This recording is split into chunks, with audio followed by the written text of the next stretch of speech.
The cold was a living thing. It had teeth that bit into the marrow of her bones, and a voice that whispered of the eternal, silent peace of the snow. Lysandra no longer fought it. She had been fighting her entire life, fighting for a scrap of warmth, a morsel of food, a single glance that was not filled with contempt. Now, exhaustion was a heavier blanket than the blizzard, and she was so very tired of fighting. Her wolf, a frail and shimmering white spirit within her, was curled into a tight ball of misery. It hadn't been strong enough at her presentation, its fur the color of bleached bone, its eyes a startling, unnatural pink. An albino. A curse. That was what they had called her. Her own pack.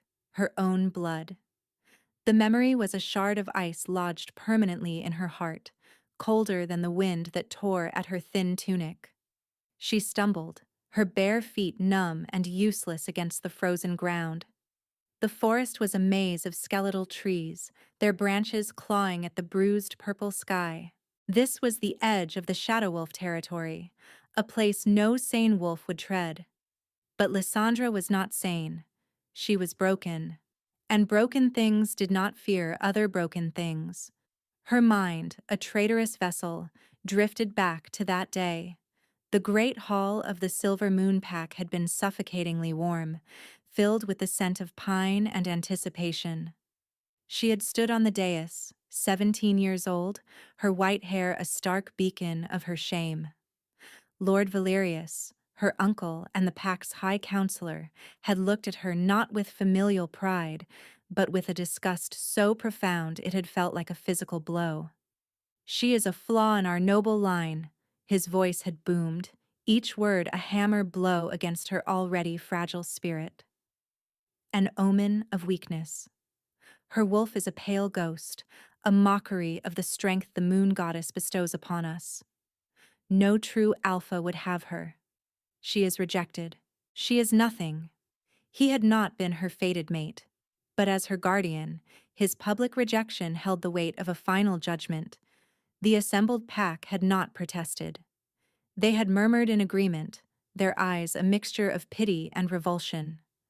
The alpha she had secretly hoped might see past her appearance, a young, ambitious warrior named Rovan, had turned away, his expression one of pure disdain.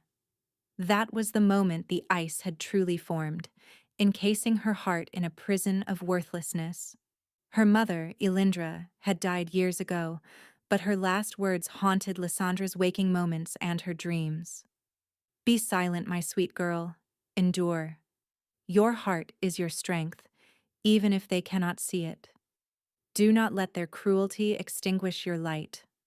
But the light had long since dwindled to a barely there ember, and she was so close to letting the wind snuff it out completely. A flicker of movement in the snow ahead dragged her back to the brutal present. It was dark, a stark slash of black against the endless white. Curiosity, a feeling she had thought long dead, stirred faintly within her. She forced her leaden feet forward, her breath pluming in front of her face in short, ragged bursts. It was a wolf, a massive wolf, larger than any she had ever seen, its fur the color of a starless midnight. It was sprawled in the snow, a dark pool of blood melting the pristine white around its flank. Its breathing was shallow, a faint rasp that was nearly lost in the howl of the wind. A deep gash, unnaturally black, and edged with a sickening silver sheen, marred its powerful shoulder. Silver. A poison fatal to their kind. Her first instinct, the one born of years of self-preservation and fear, screamed at her to run. This was a predator, a rogue, or worse. Getting involved was a death sentence. Her life was a miserable, pointless thing, but it was still hers. She should save it. She should turn and let the forest claim this fallen giant. But then, the wolf let out a low, pained whine. It was a sound of profound agony, of a great strength brought low. It was a sound Lysandra knew intimately. It was the sound of her own soul. Her mother's words echoed in her mind. Your heart is your strength. Could she truly walk away and leave another creature to die alone in the cold? Could she become as callous as those who had tormented her? No, she could not. The decision settled over her with a strange sense of peace. If this was to be her end, then let her final act be one of kindness. Let her die trying to save something, rather than dying while running from everything. Summoning a reserve of strength she did not know she possessed, Lysandra grabbed the thick fur of the wolf's scruff. He was impossibly heavy, a dead weight of muscle and bone. Her weak omega form was no match for him, but she gritted her teeth, her muscles screaming in protest. She pulled. The wolf slid a few inches. "Come on," she grunted, her voice a raw whisper. "You are not dying here. Not today." It was a torturous, agonizing journey. She dragged him foot by painful foot back toward the pathetic hovel she had found, a collapsed woodcutter's hut, barely more than a lean-to against a rock face. The wind fought her, the snow tried to bury them both, and her own body threatened to give out at any moment. But the steady, if faint warmth radiating from the giant wolf's body became her focus, a tiny spark to guard against the encroaching dark. By the time she managed to haul him into the relative shelter of the hut, she was trembling uncontrollably, her vision swimming with black spots. She collapsed beside him, her cheek pressed against his thick, dark fur. It smelled of pine, of ozone, and of a power so immense it made the air around him hum. She could not rest. Not yet. She crawled to the back of the hut where she kept her meager possessions: a flint, a small dented pot, and a few strips of cloth torn from her old bedding. With numb, clumsy fingers, she scraped together enough dry tinder to start a tiny, flickering fire. The light was pathetic, but it was a victory. She filled the pot with snow and set it near the flames. While it melted, she examined his wound. The gash was deep, and the flesh around it was necrotizing from the silver. He needed it cleaned. He needed a healer, a proper pack medic, not a broken omega with nothing but desperation. But she was all he had. When the water was warm, she soaked one of her precious strips of cloth and gently began to clean the wound. The wolf flinched in his unconscious state, a low growl rumbling in his chest. "Shh," she murmured, her voice soft and soothing. "I am not going to hurt you. I am trying to help." As she worked, she began to talk. The words came hesitantly at first, then flowed like a river breaking through a dam of ice. She told him everything. She told him about her white fur and pink eyes, about the whispers and the stares. She told him about Lord Valerius and the rejection that had shattered her world. "They say I am a curse," she whispered, her tears falling onto his dark coat, freezing into tiny crystals. "That I am worthless, broken, and maybe they are right. I look at myself and I see nothing of value. My wolf is weak. I am weak. I have nothing to offer anyone." She confessed her loneliness, the soul-crushing weight of being utterly alone. She spoke of her mother's promise, a promise she felt she had failed to keep. Her light was almost gone. "But you," she said, stroking his massive head, "you are magnificent. So strong. Even lying here, near death, you radiate power. I wonder what it is like to be so sure of your place in the world, to be wanted, to be valued." She cleaned the wound as best she could, then tore the last of her cloth to bandage it tightly. There was nothing more she could do. She huddled against his immense form, sharing her meager body heat, and drifted into an exhausted, fretful sleep, her final, whispered confession lost to the wind. "I just didn't want you to have to die alone."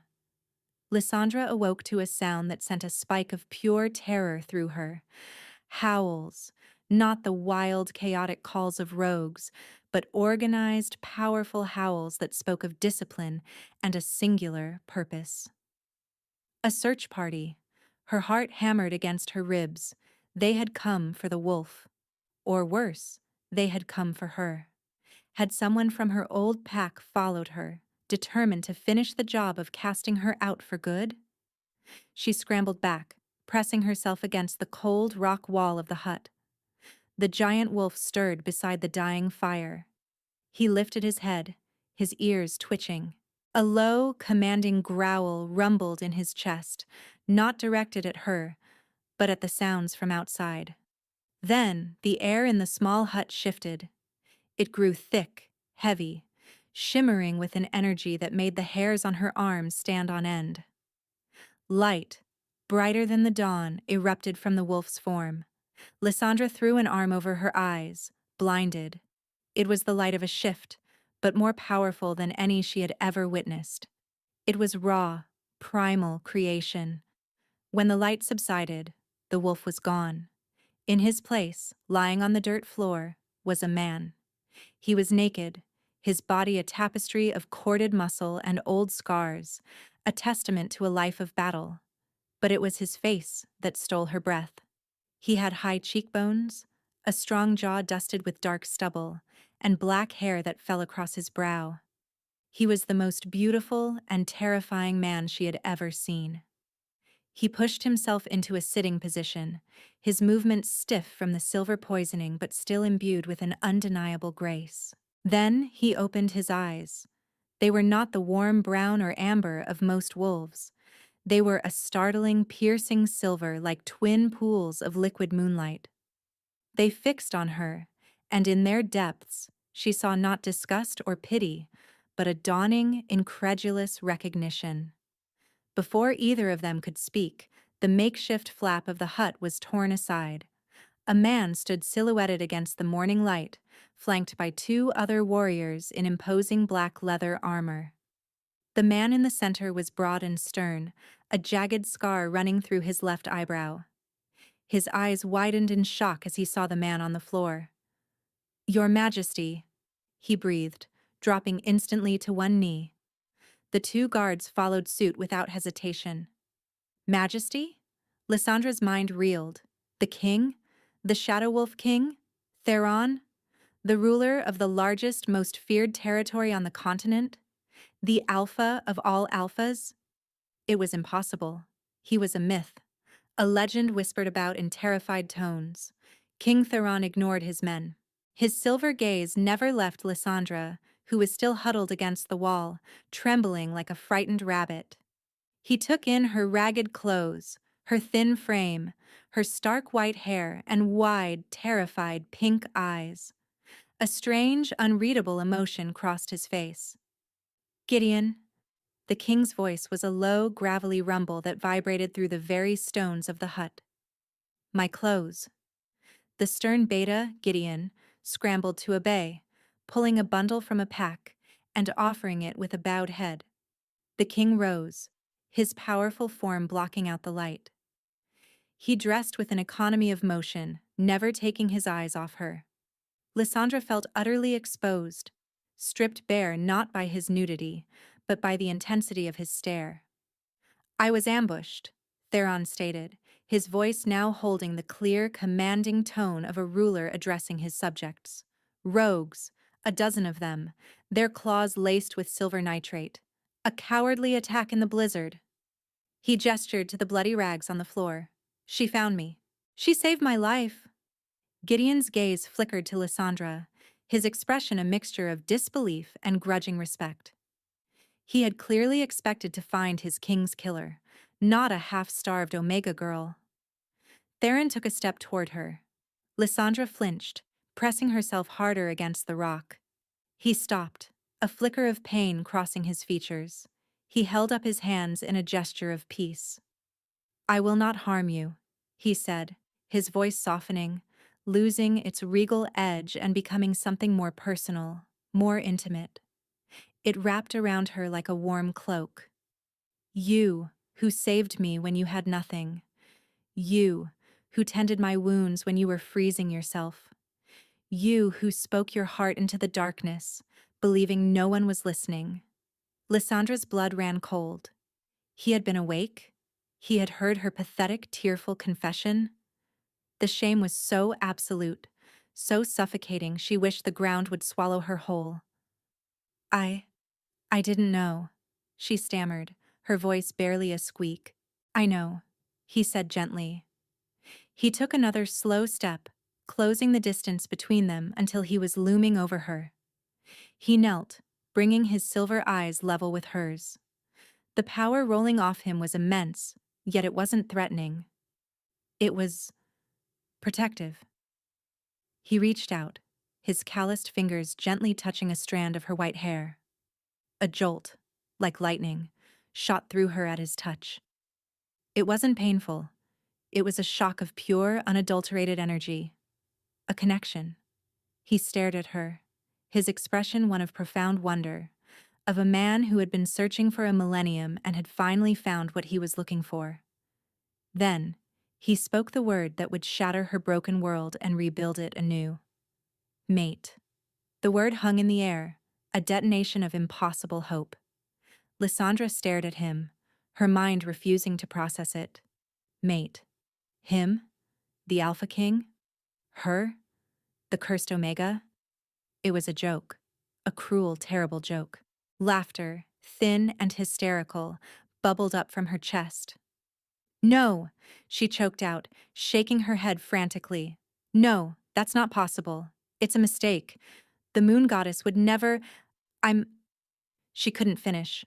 The litany of her flaws rose in her throat, choking her. Broken, worthless, cursed, rejected. The moon goddess does not make mistakes. Theron's voice was firm, cutting through her rising panic. The warmth in his eyes was replaced by an unshakable certainty. I have waited over a century for my fated mate. I have felt the emptiness of the bond my entire life. When you touched me last night, when you poured your gentle spirit into healing me, the bond flared to life. It screamed your name. But you don't understand, she cried, tears of desperation streaming down her face. Look at me. I am an Omega. My wolf is weak, a pale imitation of a true wolf. I'm an albino, a genetic flaw. My own pack cast me out. My own family called me a disgrace. I am nothing. I will only taint you, tarnish your power. She finally said it all, laying her worthlessness at his feet like a rotten offering. She expected him to recoil, to see the truth of her words and rescind his claim. She expected the disgust she had seen in every other pair of eyes her whole life. Instead, he reached out and gently cupped her cheek, his thumb wiping away a tear. His touch was fire and solace all at once. You call yourself an Omega? Weak, he murmured, his silver eyes searching hers. I see a spirit with the strength to survive utter desolation. You call your wolf a pale imitation. I see a creature of pure moonlight, unique and ethereal. You call your albinism a flaw. I see a beauty so rare it steals the breath from my lungs. You call yourself nothing, but you were everything when I was dying in the snow. Every word was a balm on her wounded soul. He wasn't just refuting her claims, he was reforging them. He was taking the pieces of her that she hated most and declaring them treasures. Your pack did not cast away a flaw, he continued, his voice hardening with anger, not at her, but for her. They threw away a diamond because they were too foolish and blind to see its worth. Your compassion, your selflessness in the face of your own suffering, that is the heart of a true queen. It is the strength I have been searching for. Lysandra could only stare, speechless. The ice around her heart was beginning to crack, tiny fissures spreading as the impossible warmth of his words seeped in. Could it be true? Could her greatest shames actually be her greatest virtues? He turned his head slightly, his gaze falling on his beta, Gideon, who was still kneeling, watching the scene with a stunned expression. Theron's voice regained its regal authority, booming in the confines of the small hut. Gideon, rise. The beta scrambled to his feet. You will see to it that she is treated with the utmost respect. Theron commanded, his eyes still locked on Lysandra. Prepare my chambers for her. Find the finest silks, the warmest furs. She will want for nothing. This is Lysandra. She is my mate. And she is your future queen. The finality of his declaration was absolute. Gideon's eyes widened for a fraction of a second before his training took over. He bowed low, deeper than before. Yes, Your Majesty. His voice was filled with a new, profound respect. He looked at Lysandra now not as a strange Omega, but as the chosen of his king. The world tilted on its axis. One moment she was a nameless outcast dying in the snow. The next, she was the proclaimed mate of the most powerful wolf alive. The shock was too much. The warmth, the hope, the terrifying reality of it all crashed over her in a tidal wave. Her vision swam, the edges turning dark, and she slumped forward into the unshakable strength of King Theron's arms. Waking up was a disorienting experience. For a moment she thought she was dead. The surface beneath her was impossibly soft, and the air was warm, scented with sandalwood and something that was uniquely, intoxicatingly Theron. She was not in her cold, damp hovel. She was in a bed so large it could have fit 10 of her. Silken sheets caressed her skin, and a heavy fur blanket was tucked around her. She sat up, her heart beginning to race. The room was vast, larger than the entire great hall of her old pack. A massive stone fireplace crackled merrily on one wall, casting a warm glow over rich tapestries and dark, polished wood furniture. A set of glass doors led to a balcony overlooking a snow-dusted mountain range. It was a king's chamber. His chamber. The events in the hut came rushing back. Mate. Queen. It felt like a dream. A beautiful and terrifying fantasy her desperate mind had concocted in its final moments. But the warmth of the room, the softness of the bed, it was all too real. A gentle knock sounded at the door. Lysandra froze, pulling the blankets up to her chin.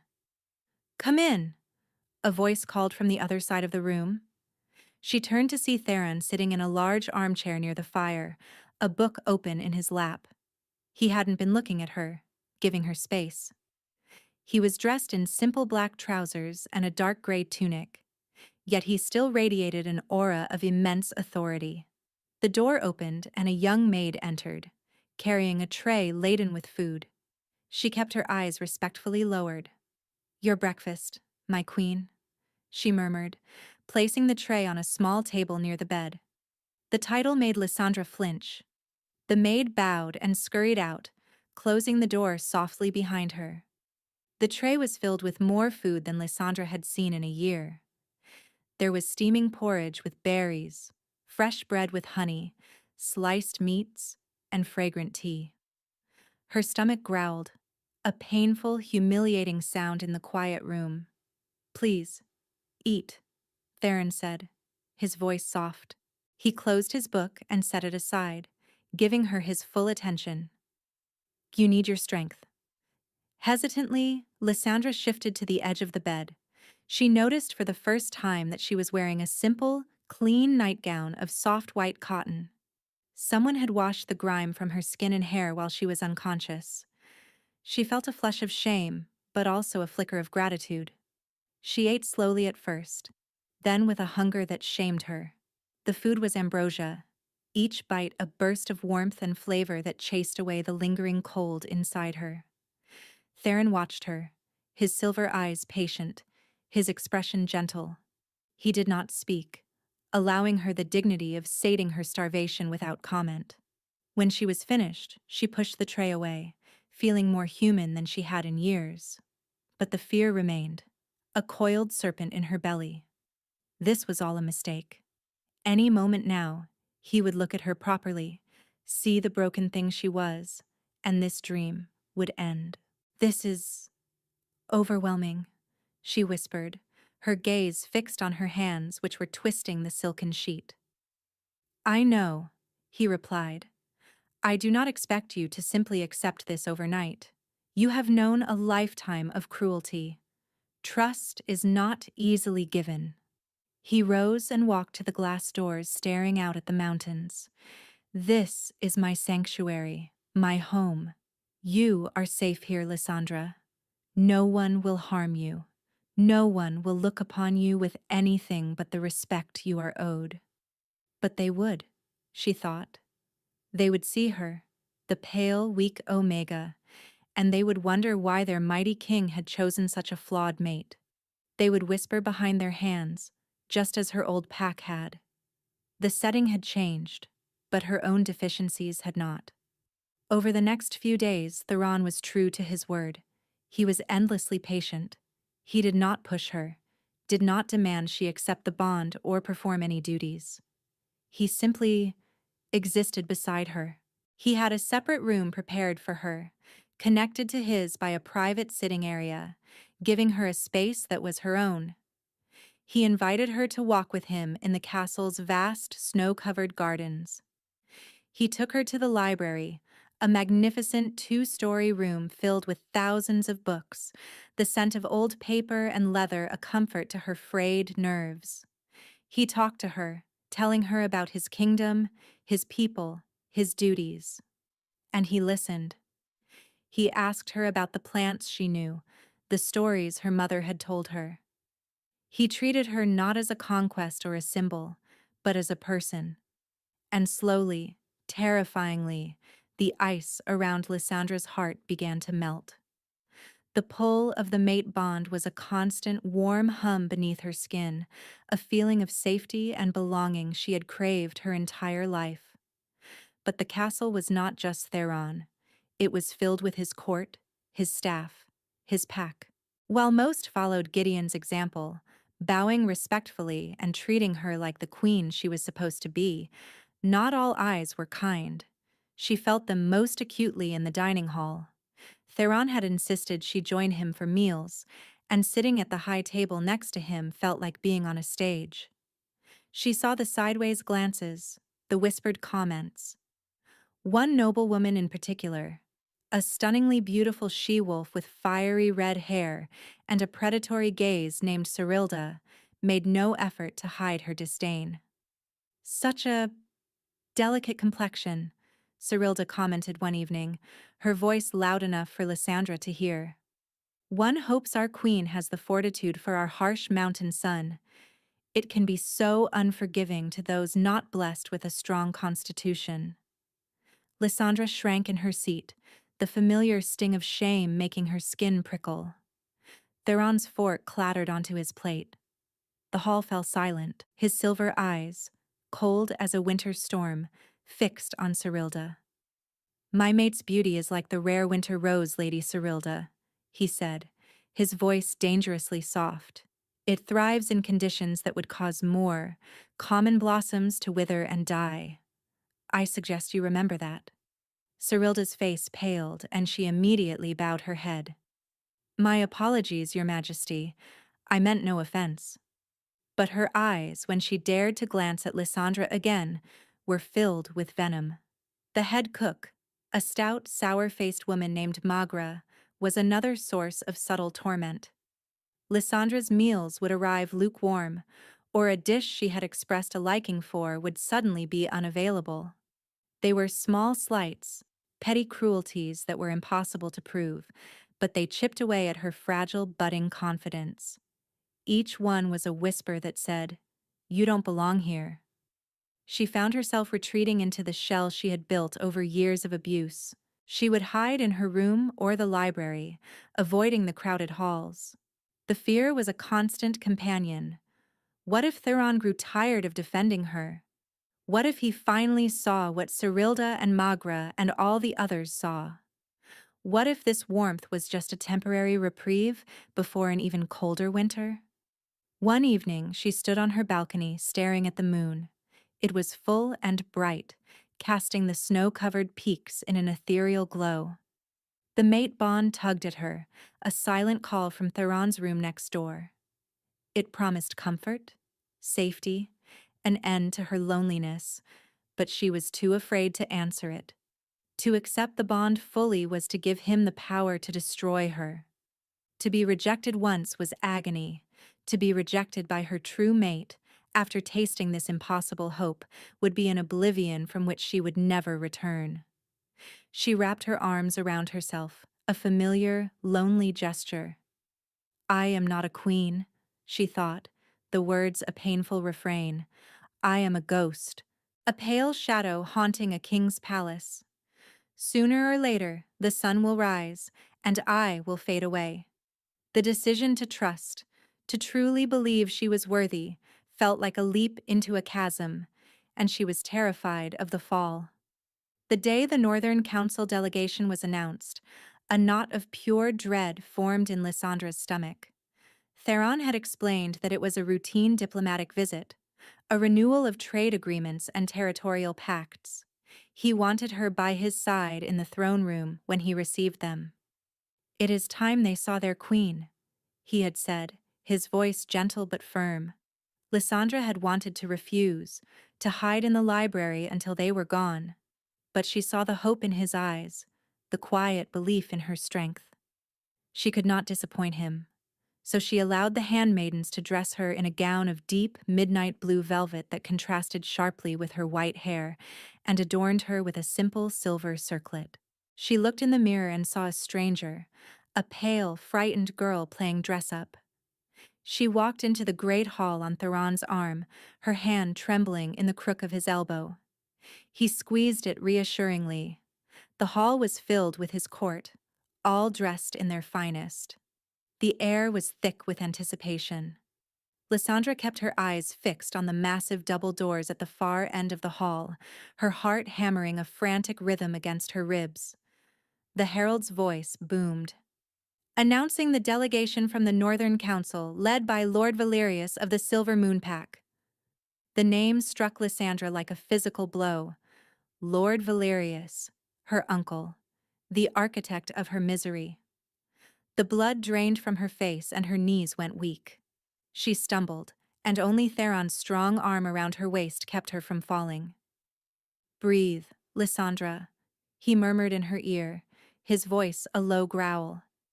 "I am here. He cannot harm you." But her body didn't believe him. It was locked in the primal terror of a prey animal spotting its lifelong predator. The doors swung open, and he strode in, flanked by other northern lords. He was exactly as she remembered, tall, proud, his face a mask of arrogant authority.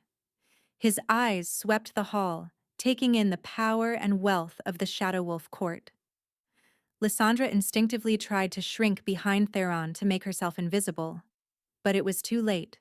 Valerius's gaze passed over the throne, over the king, and then it fell on her. For a moment there was no recognition. He saw only a woman with stark white hair standing beside the king. Then his eyes narrowed, a flicker of confusion, followed by dawning, horrified disbelief. He stopped dead in the center of the hall, causing the lords behind him to bump into him. "Lysandra?" His voice was a harsh, incredulous whisper that carried in the sudden silence. He took a step forward, his face contorting into the familiar sneer she knew so well. "What is this? What is this filth doing in the king's palace? Has she bewitched you, your majesty? She is a servant, a curse." He started toward the dais, his hand outstretched as if to rip her from Theron's side. "Come here, you disgraceful wretch. You do not belong here. You belong in the dirt with the other Omegas." The entire court gasped. Cyrilda, Lysandra noticed from the corner of her eye, was smiling, a cruel, triumphant smirk. This was it. This was the moment everyone would see the truth. Her past had come to claim her. But before Valerius could take another step, before he could lay a single finger on her, Theron moved. He did not shout. He did not draw a weapon. He simply released her and took one step forward, and the temperature in the hall dropped by 20 degrees. "Lord Valerius." Theron's voice was unnervingly calm, but it held the deadly promise of a gathering storm. "You will halt. You will be silent. and you will address my mate with the respect she is due. My mate. The words echoed in the cavernous hall. Valerius froze, his face a mask of utter shock. Your mate? This pale, broken thing? Impossible. She is a worthless Omega from my own disgraced bloodline. I cast her out myself. You cast away a diamond because you were too ignorant to see past the dust. Theron's voice was now laced with a terrifying fury. He did not raise it, but it seemed to shake the very foundations of the castle. He unleashed his alpha aura, not just a hint of it, but a full, crushing wave of absolute power. It slammed into Lord Valerius like an invisible wall. The arrogant lord choked, his face turning purple. He clawed at his throat as if invisible hands were strangling him, and his knees buckled. He crashed to the stone floor, prostrate before the throne, gasping for air. The other northern lords took a terrified step back, their faces ashen. Theron descended the 2 steps from the dais, looming over the pathetic, groveling form of Lysandra's tormentor. "You call her broken," Theron snarled, his silver eyes blazing with cold fire. "Let me tell you of this broken Omega. Weeks ago, I lay dying in a blizzard, poisoned by silver. Your northern patrols were nowhere to be found. My own guards were lost. I was alone, facing death." His voice carried to every corner of the silent hall. "And she found me, this worthless girl, who had nothing, who was freezing and starving herself. She dragged my body, twice her size, to shelter. She used her last rags to clean my wounds. She gave me her warmth when she had none to spare. She saved the life of your king while you sat in your warm hall, counting your gold and preening about your noble line." He crouched down, grabbing a fistful of Valerius's fine tunic and hauling his head up. "She possesses more strength, more honor, and more nobility in her little finger than you and your entire bloodline have ever known. You are not a lord, you are a fool. A blind, arrogant fool who mistakes cruelty for strength and prejudice for wisdom." He threw Valerius back to the floor. "You are banished from my court. Your trade agreements are void. Consider yourself fortunate that I do not march to your pathetic pack and burn it to the ground for the insult you have paid my queen." Queen. He had called her his queen. Lysandra stood on the dais, watching it all unfold. And as Theron spoke each word of vindication, a crack appeared in the glacial wall around her heart. With every defense of her worth, the crack widened. With every ounce of his fury spent on her behalf, a piece of the ice shattered. When he called her his queen, the entire structure dissolved. It melted away in a sudden, overwhelming flood of emotion. The weight of years of shame, of worthlessness, of believing she was a curse, was lifted from her shoulders. Tears streamed down her face, but for the first time in her life, they were not tears of sorrow or pain. They were tears of relief, of release, of catharsis. Theron turned from the whimpering form of her uncle and ascended the steps back to her side. He ignored the stunned court, the terrified delegation. He had eyes only for her. He gently took her face in his hands, his expression softening as he looked at her tear-streaked face. "Are you all right?" he asked, his voice now filled with a deep, rumbling concern. Lysandra looked at him, at this magnificent, powerful king who had seen the worth in her that no one else had, who had not only saved her but had championed her, had fought for her honor when she had none of her own. The last of her fear, the last of her doubt, washed away in the tide of her tears. She saw him, and for the first time, she wasn't afraid of the hope he represented. She was ready to embrace it. In the profound silence of the great hall, surrounded by hundreds of witnesses, Lysandra raised herself on her toes and did something she never thought she would have the courage to do. She kissed him. After the public humiliation of Lord Valerius, the great hall had emptied in a flurry of shocked whispers and hasty departures. The northern delegation, led by a pale and trembling second-in-command, had practically fled the castle. Theron had dismissed his own court with a single, sharp gesture, leaving him and Lysandra standing alone on the dais in the vast, silent room. Her kiss had been brief, a soft, tentative press of her lips against his. But in that single moment the world had shifted. The warm hum of the mate bond had roared to life, a supernova of light and energy igniting between them. When she pulled back, her face was flushed, her heart pounding with a wild, joyful rhythm. Theron stared down at her, his silver eyes wide with a raw, unguarded emotion. It was a look of pure, unadulterated adoration. He slowly raised a hand, his fingers tracing the line of her jaw as if she were the most precious, fragile thing in the universe.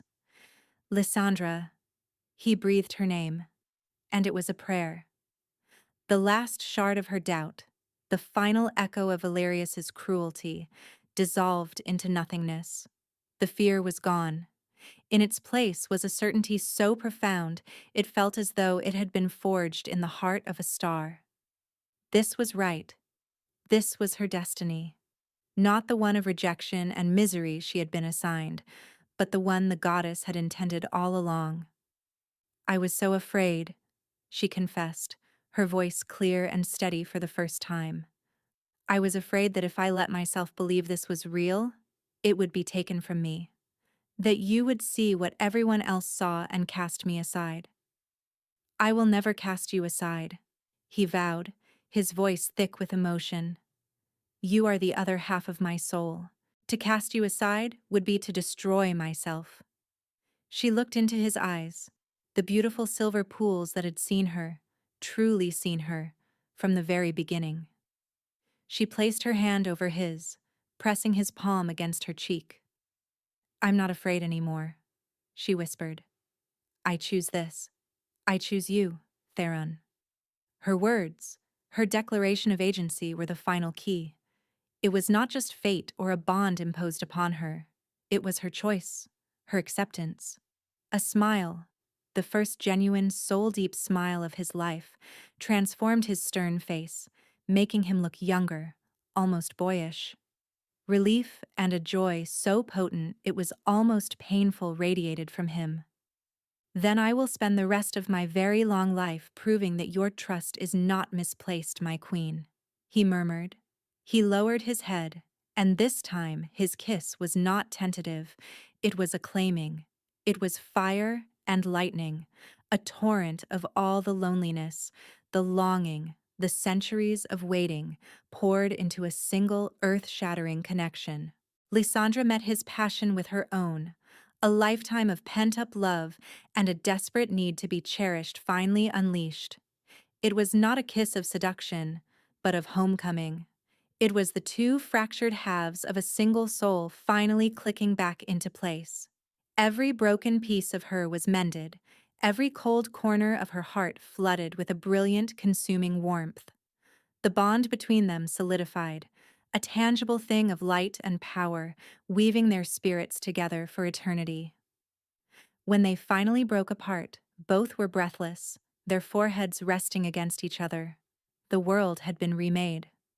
The official mating ceremony was held a month later, under the light of a full moon on the grand balcony of the throne room. Lysandra stood beside Theron, not as a frightened Omega, but as his equal. She wore a gown of shimmering silver, the color of moonlight on snow, a color she no longer saw as a curse, but as a symbol of her unique spirit.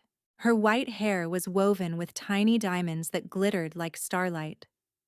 When she looked out at the assembled pack, at the lords and ladies of the Shadow Wolf territory, she saw no contempt.